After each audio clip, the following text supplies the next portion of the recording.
గరద్ధానగండం మిళద్భృంగషండం చలచ్చారుషుండం జగత్రాణశౌండం కనద్దంతకాండం విపద్భంగచండం శివప్రేమపిండం భజే వక్రతుండం.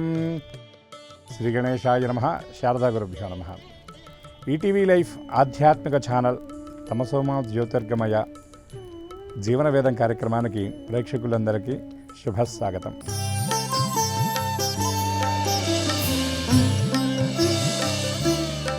మానవ జన్మ దుర్లభమైనది అని మనందరికీ తెలిసినటువంటి విషయం.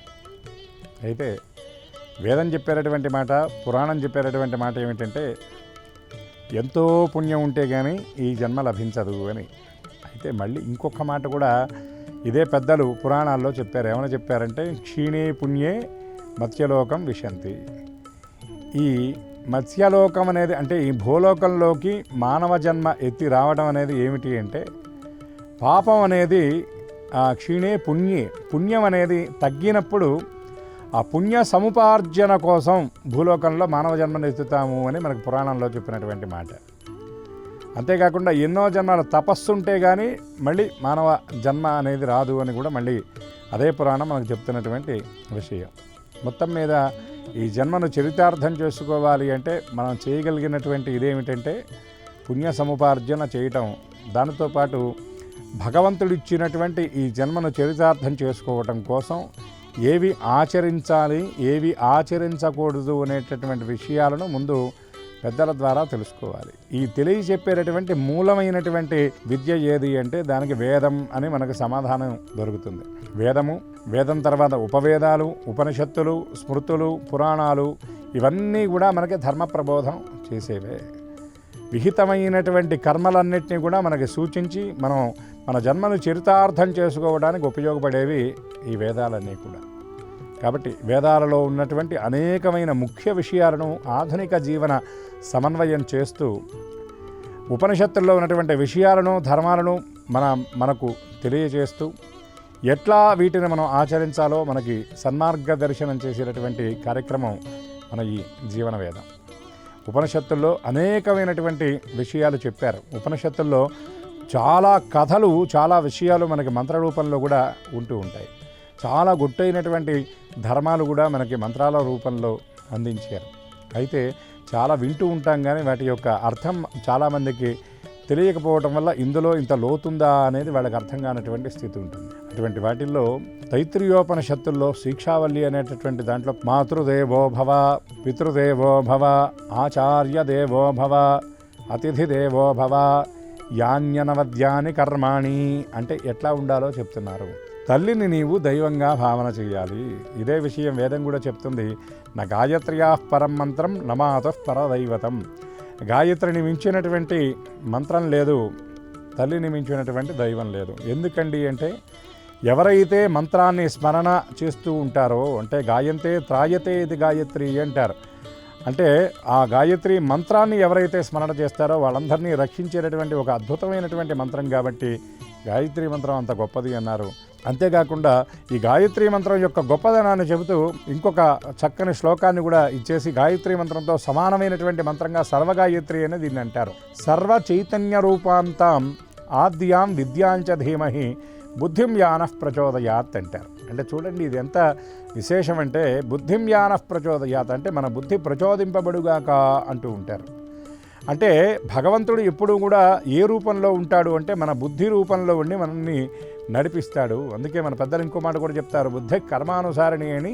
అంటే మన కర్మను అనుసరించి బుద్ధి ఉంటుంది అని చెప్పారు. ఈ బుద్ధిని అనుసరించే మనం చేసేటటువంటి కర్మలు కూడా ఉంటాయి. అంతేకాకుండా నదేవాహ ఇష్టిమాదాయ రక్షంతి పశుపాలవత్ ఎంతో రక్షతుమిచ్చంతి తం బుద్ధ్యాహ నియుంజతే. ఈ లోకం మొత్తానికి కూడా జగన్నియంత అయినటువంటి భగవంతుడు పశువుల కాపరిలాగా ఒక దండం పట్టుకొని నదేవాహ దండమాదాయ దండం పట్టుకొని మొత్తాన్ని కూడా నడిపించాడు. ఆయన ఎట్లా నడిపిస్తాడంటే జీవుల యొక్క బుద్ధి రూపంలో ఉండి ఆయన ఆ జీవుల్ని నడిపిస్తూ ఉంటాడు. అందుకే అమ్మవారిని కూడా బుద్ధి రూపేణ సాదేవి అని అంటారు. అంటే అమ్మవారు ఎప్పుడు కూడా బుద్ధి రూపంలో ఉంటుంది. మార్కండేయుడు కూడా సప్తశతిలో చెప్తూ యాదేవి సర్వభూతేషు బుద్ధి రూపేణ సంస్థిత అని కూడా అన్నాడు. అనేకమైనటువంటి అమ్మవారి రూపాలను చెప్తూ బుద్ధి రూపంలో కూడా అమ్మవారు ఉంటుందని చెప్పారు. అటువంటి ఆ బుద్ధిని ప్రచోదింపజేసేటటువంటి అద్భుతమైనటువంటి శక్తి గాయత్రి మంత్రానికి ఉంటుంది. కాబట్టి మన వాళ్ళు ఏమన్నారు, నా గాయత్ర్యాహ పరం మంత్రం. అందుకే మనం ఏ దేవతని ఉపాసించినా, ఏ దేవత యొక్క మంత్రాన్ని మనం ఉపాసించినా ఆ దేవత మంత్రానికి సంబంధించినటువంటి మళ్ళీ మంత్రగాయత్రి అని చెప్తారు. అంటే అది ఆ మంత్రం పూర్తిగా బుద్ధి మీద ప్రభావం అనేది చూపిస్తుంది, బుద్ధిని ప్రచోదింపజేస్తుంది. అందుకే దీన్ని మంత్రగాయత్రి అని కూడా అన్నారు. దీనితో పాటుగా నమాతు పరదైవతం, ఇది మాత్రం చాలా విశేషమైనటువంటి మాట, మనందరం జ్ఞాపకం పెట్టుకోవాల్సినటువంటి మాట. అమ్మని మొదటి దైవంగా మనందరం కూడా భావన చేయాలి అని మన ఉపనిషత్తులు, మన వేదం మనకు చెప్పినటువంటి మాట. మాతృదేవో భవ. మనం ఎంతమంది దేవతలకు మనం పూజ చేసినా, ఎంతమంది దేవతలను మనం ఆరాధించినా, ఎన్ని యజ్ఞయాగాది క్రతువులను మనం చేసినా మనకి తొలి దైవం ఎవరంటే అమ్మ. ఒక స్త్రీకి ప్రసవం జరిగి బిడ్డ జన్మించడం అంటే ఆ తల్లి ఒకసారి మరణించి మళ్ళీ పునః జన్మించడమే అని అంటారు.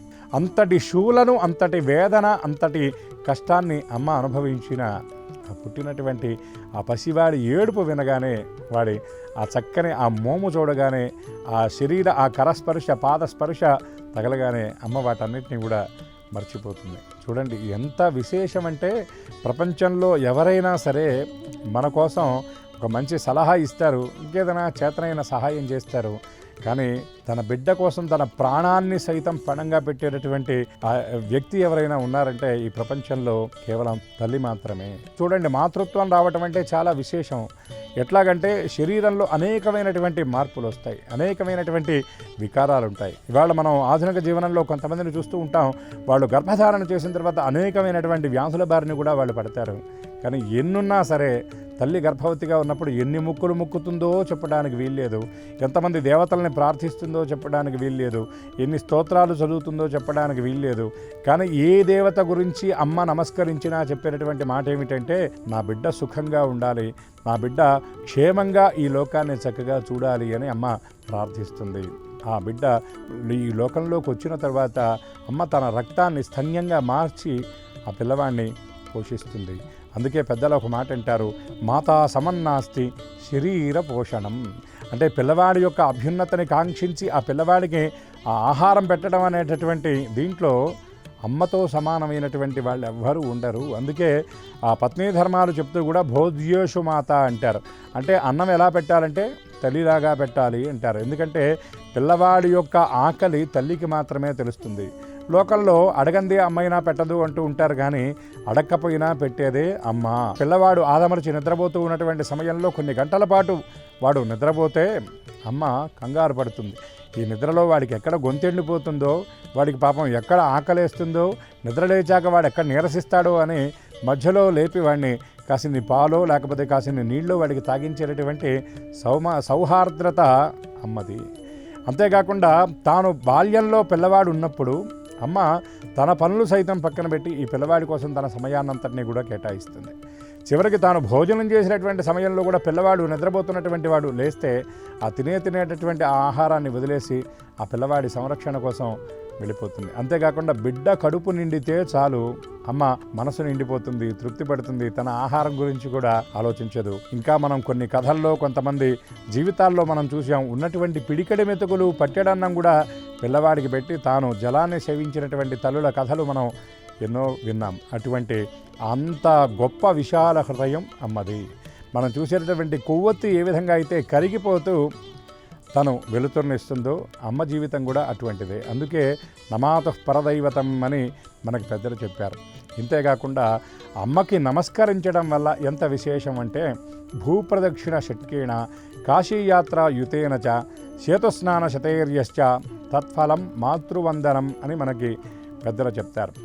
భూప్రదక్షిణ యావత్ భూమి మొత్తాన్ని కూడా 6 సార్లు చుట్టి ప్రదక్షిణ చేసొస్తే ఎంత పుణ్యమైతే లభిస్తుందో, కాశీయాత్ర యుతేన చ, అయుతం అంటే 10,000 సార్లు, 10,000 సార్లు విధి విధాన పురస్సరంగా మనం కాశీయాత్ర కాశీక్షేత్ర సందర్శనం చేస్తే ఎంత పుణ్యఫలం అయితే లభిస్తుందో. సేతుస్నాన శతైర్యశ్చ, సముద్ర స్నానం మనకి అన్ని వేళలా చెప్పబడలేదు. కొన్ని విశేషమైనటువంటి తిథుల్లో, విశేషమైనటువంటి పర్వాల్లో చెప్పబడింది. దానికి కొన్ని రకాల విధులు కూడా మనకి పెద్దలు సూచించారు. ఆ విధి విధాన పురస్సరంగా 100 సార్లు సముద్ర స్నానం చేస్తే ఎంత పుణ్యఫలం అయితే లభిస్తుందో, శేతస్నాన శతైర్యశ్చ తత్ఫలం మాతృవందనం.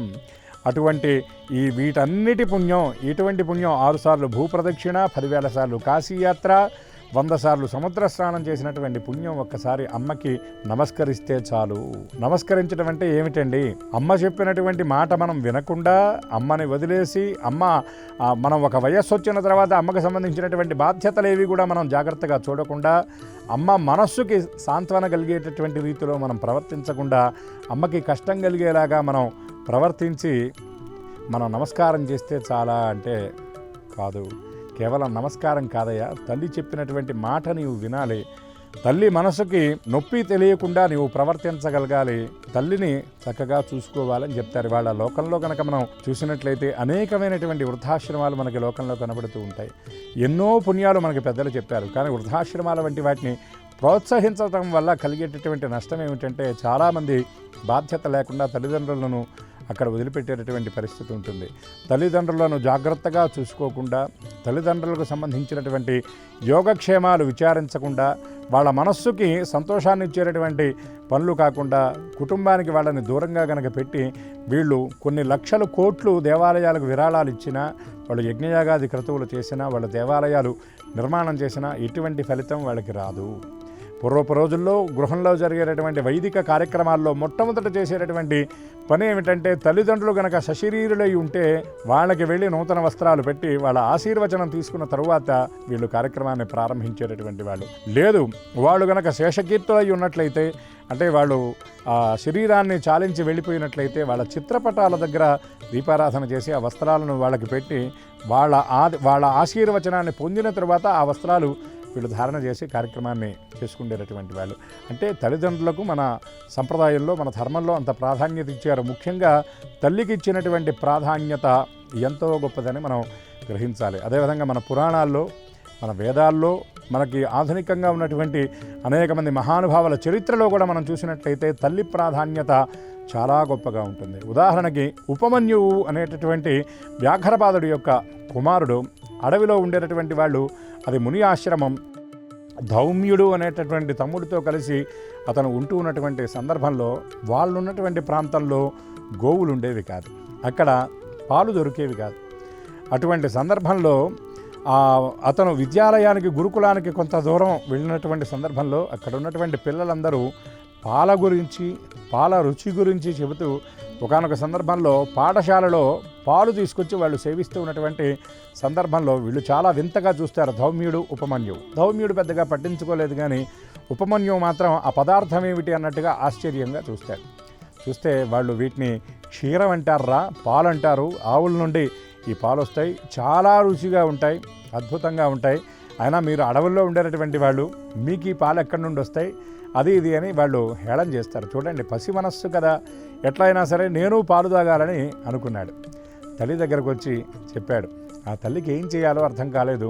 అక్కడ పాలు లభించినటువంటి స్థితి ఉంటుంది. ఈయన వ్యాఘ్రపాదుడు, ఆయన తపస్సు చేస్తూ ఆ మునివృత్తిలో ఉండేటటువంటి వాడు, ఆయన అడగలేనటువంటి స్థితి. అటువంటి సందర్భంలో తల్లి ఏం చేసిందంటే, తండుల పిష్టం అంటే బియ్యం పిండి నీళ్లలో కలిపి, నాయన ఇవేరా పాలు అని ఇచ్చింది.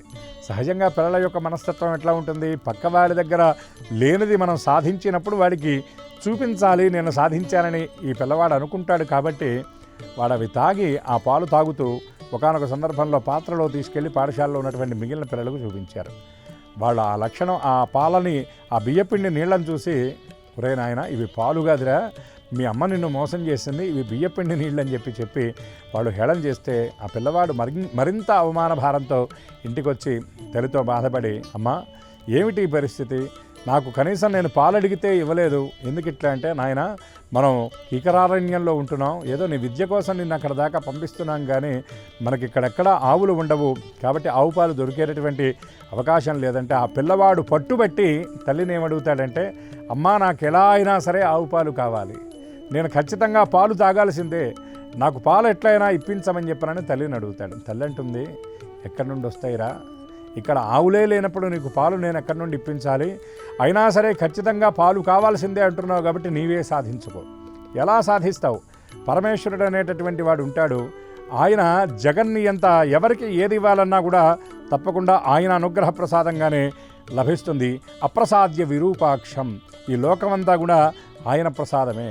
విరూపాక్షుడి యొక్క అనుగ్రహం లేకుండా మనం దేన్ని కూడా పొందలేం.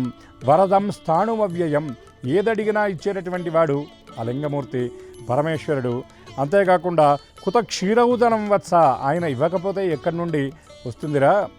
సుఖాని వసనాని చ, పరమాత్మ యొక్క అనుగ్రహం లేకపోతే ఏదీ రాదు. మనం అనుభవించేటటువంటి ఈ వస్త్రాలు, ఆహారం, ఇదంతా కూడా ఏది భగవంతుడి యొక్క అనుగ్రహం లేకపోతే రాదురా. అందుకని నీవు వెళ్ళి పరమేశ్వరుణ్ణి ప్రార్థన చేయి, పరమేశ్వరుడి గురించి తపస్సు చేయి. పరమేశ్వరుడు కనుక ప్రత్యక్షమైతే ఆయన నీకు పాలన ప్రసాదిస్తాడు అనే ఆ పసివాడికి చూడండి, తల్లి అంత గొప్ప మాట చెప్తే ఆ మాతృవాక్య పరిపాలన, తల్లి చెప్పినటువంటి ఆ మాట, ఆ పట్టుదల, పరమేశ్వరుడి మీద ఉన్నటువంటి భక్తితో ఉపమన్యువు వెళ్ళి తపస్సు మొదలు పెడతాడు. ఎందుకంటే ఆ తల్లి కూడా ఎంత గొప్ప మాట చెప్పిందో మనం ఇక్కడ ఆలోచించాలి. అప్రసాద్య విరూపాక్షం, ఈ లోకంలో భగవంతుడి ప్రసాదం కానిదేది ఉండదు. ఇందాక మనం చెప్పుకున్నాం భీషాస్మాత్ వాతఃపవతే అని. అంటే ఈ మొత్తం ఈ ప్రకృతి చరాచర జగత్తంతటి అంతా కూడా ఆయన ద్వారా నియంత్రింపబడుతుంది. మనకి ఏది దక్కినా కూడా ఆయన ద్వారానే దక్కుతుంది. అందుకే రమణ మహర్షి ఒక చక్కని గొప్ప మాట చెబుతారు. ప్రకృతిలో నీవు అనుభవించేటటువంటి ప్రతి పదార్థం కూడా పరమాత్మ ప్రసాదమే అని చెప్తారు. మనం అనుభవించేటటువంటిది ఏదైనా కావచ్చు, అదంతా కూడా భగవంతుడి యొక్క ప్రసాదమే. అటువంటి ఉపమన్యువు వెళ్ళి పరమేశ్వరుడి కోసం దివ్యమైనటువంటి తపస్సు చేసి పరమేశ్వరుడు ప్రత్యక్షం అయితే ఆయన ఏమడిగాడంటే క్షీరం అడిగాడు, పాలు అడిగాడు. అప్పుడు ఉపమన్యు అడిగినటువంటి ఆ కోరికకు సంతసించినటువంటి పరమేశ్వరుడు ఆ పాల సముద్రాన్ని ఉపమన్యువు కోసం ఇచ్చాడు. చూడండి ఇది ఎంత విశేషమో. అంటే ఇక్కడ మనం తెలుసుకోవాల్సినటువంటి విశేషం ఏమిటంటే ఆ ఉపమన్యువు అంత గొప్ప తపస్సు చేసి పరమేశ్వరుడి యొక్క సాక్షాత్కారాన్ని పొందడానికి కారణం ఎవరు అంటే ఈ తల్లి. అంతేకాకుండా చరిత్రలో మనకి ఎంతోమంది తల్లులు కనబడతారు. ఉదాహరణకి శంకర భగవత్పాదుల వారు, ఆయన సాక్షాత్తు అవతార పురుషులు, పరమేశ్వరుడి యొక్క అవతారం మనందరం చెప్పుకుంటూ ఉంటాం. దుష్టాచార వినాశాయ ప్రాతుర్భూతో మహీతలే స ఏవ శంకరాచార్య సాక్షాత్తు కైవల్యనాయక అని చెప్తాం. కైలాస శంకరుడే కాలడి శంకరుడిగా భూమిలో అవతరించి దుష్టాచారములను నశింపజేయడం కోసం సాక్షాత్తు ఆ పరమేశ్వరుడే కాలడి శంకరుడిగా ఆవిర్భవించాడు. ఎట్లాగా కైలాసంలో ఆయన వ్యోమకేశుడై ఉంటే కాలడిలో వ్యుప్తకేశుడై వెంట్రుకలు లేకుండా ఆయన బాల ఒటువుగా సంచరించి తర్వాత సన్యాసాన్ని స్వీకరించి కాలడి నుండి మొదలై కాలినడకన కాశ్మీరం నుండి కన్యాకుమారి వరకు సంపూర్ణ భారతదేశ యాత్ర 3 సార్లు చేసి పాషండ మతాలను ఆయన పాతిపెట్టి సనాతన ధర్మాన్ని రక్షించినటువంటి మహానుభావుడు తన ధర్మదండంతో. అంతేకాకుండా షణ్మతములు అని చెప్పబడేటువంటి శైవ, వైష్ణవ, శాక్తీయ, గాణాపత్య, సౌర, కౌమారములు అనేటటువంటి 6 మతాలను స్థాపన చేసి పంచదైవతంగా చెప్పబడేటటువంటి దేవతార్చన లోకానికి అందించి ఈ లోకం మొత్తాన్ని తరింపజేసినటువంటి మహానుభావుడు. ఆయన 32 సంవత్సరాలు జీవించిన 32 మహాయుగాలకు సరిపోయేటటువంటి మహా అద్భుతమైనటువంటి జ్ఞాన సంపదని అందించినటువంటి మహానుభావుడు. అటువంటి ఆయన తన తల్లి కోరిక, ఎంత గొప్ప కోరిక ఆవిడ కోరిందంటే, నాయనా నీవు సన్యాసివి, సన్యాసం స్వీకరిస్తానని చెప్తున్నావు, నేను నీకు అనుజ్ఞ ఇవ్వాలి. చూడండి అక్కడ కూడా ఎంత విశేషం అంటే ఆర్యా నది, అంబా నది అని చెప్పబడేటటువంటి ఆ నదిలోకి వెళ్ళి స్నానం చేస్తూ ఉన్నటువంటి సందర్భంలో తల్లి మామూలుగా అడిగితే సన్యాసానికి అనుమతి ఇవ్వదు. ఎందుకంటే ఆయన అష్టవర్షే చతుర్వేది, ద్వాదశే సర్వశాస్త్రవిత్, షోడశే కృతవాన్ భాష్యం. 16 సంవత్సరాలకు వచ్చేటప్పటికి ఆయన ఎడ్యుకేషనల్ క్వాలిఫికేషన్ ఎట్లా ఉందంటే అష్టవర్షే చతుర్వేది, 5 ఏళ్లకు ఉపనయనం చేసుకుని 8 ఏళ్లకు 4 వేదాలు ఆయన అధ్యయనం చక్కగా పూర్తి చేశాడు. ద్వాదశే సర్వశాస్త్రవిత్, 12 సంవత్సరాలు వచ్చేటప్పటికి సమస్త ఆ శాస్త్రాలు ఆయన అధ్యయనం చేశాడు. షోడశే కృతవాన్ భాష్యం, 16 సంవత్సరాలు వచ్చేటప్పటికి ఆ చదువుకున్నటువంటి చదువునంతటికీ కూడా చక్కగా భాష్యాన్ని అందించాడు. అటువంటి స్థితిలో తల్లి సంబంధాలు చూస్తూ ఉంటే సంబంధం కాదమ్మా సన్యాసం స్వీకరించాలని మనస్సులో అనుకొని స్నానం చేస్తున్నటువంటి సందర్భంలో ముసలి వచ్చి పట్టింది అని ఆ ముసలి పట్టుకుంటే ఆయన బాధపడుతూ ఉంటే, అమ్మా ఎలాగూ నాకు సన్యాసం స్వీకరించాలని ఉంది, నీకు వివాహం చేసి నన్ను సంసారంలోకి తీసుకురావాలని ఉంది, ఎలాగూ ఈ ముసలి వదిలేలాగా లేదు, కనీసం ఈ చివరి క్షణంలో అయినా సన్యాసానికి అనుమతి ఇవ్వమ్మా అని అంటే అప్పుడు ఆవిడ అనుమతిస్తూ, నాయన నీ యతి నియమాలను పక్కన పెట్టి నా అంతిమ సంస్కారం నీవు చెయ్యాలి అని ఆవిడ కోరితే ఇంత గొప్ప ఆ శంకర భగవత్పాదుల వారు ఆయన ఆ సందర్భంలో ఎక్కడో ఉంటే యోగ దృష్టి ద్వారా తల్లి బాధపడుతుందని తెలిసి ఆయన ఆ కాషాయ వస్త్రాలతోనే వచ్చి తన తల్లికి అంతిమ సంస్కారాన్ని జరిపించాడు. ఎంత విశేషం అంటే ఆ శంకరుడి యొక్క దారిలోనే యతీశ్వరులందరూ కూడా నడుస్తూ తండ్రి వెళ్ళి యతీశ్వరుడికి నమస్కారం చేస్తాడు, కానీ తల్లికి యతివర్యుడు సాష్టాంగ నమస్కారం చేస్తాడు. తల్లికి ఉన్నటువంటి ప్రాధాన్యత అంత గొప్పది. శంకర భగవత్పాదుల వారు ఉపమన్యువు, ధ్రువుడు, ప్రహ్లాదుడు ఇటువంటి ఎంతోమందిని తీర్చిదిద్ది వాళ్ళ జన్మ చరితార్థం అవ్వడానికి కారణభూతం తల్లి. కాబట్టి మనం కూడా నమాతు పరదైవతం. సృష్టిలో దుర్మార్గులైనటువంటి కొడుకులను మనం చూస్తాం. కుపుత్రో జాయేత్ క్వచిదపి కుమాతానా భవతి అంటారు శంకర భగవత్పాదులు వారు. దుర్మార్గుడైనటువంటి కొడుకుంటాడు, కానీ దుర్మార్గురాలైనటువంటి తల్లి ఎక్కడా ఉండదు. అటువంటి తల్లి స్థానం అంత గొప్పది. ఉపనిషత్తుల్లో వేదంలో చెప్పినటువంటి మాతృదేవో భవ అనేటటువంటి ఈ వాక్యాన్ని మనందరం కూడా గుర్తుపెట్టుకోవాలి.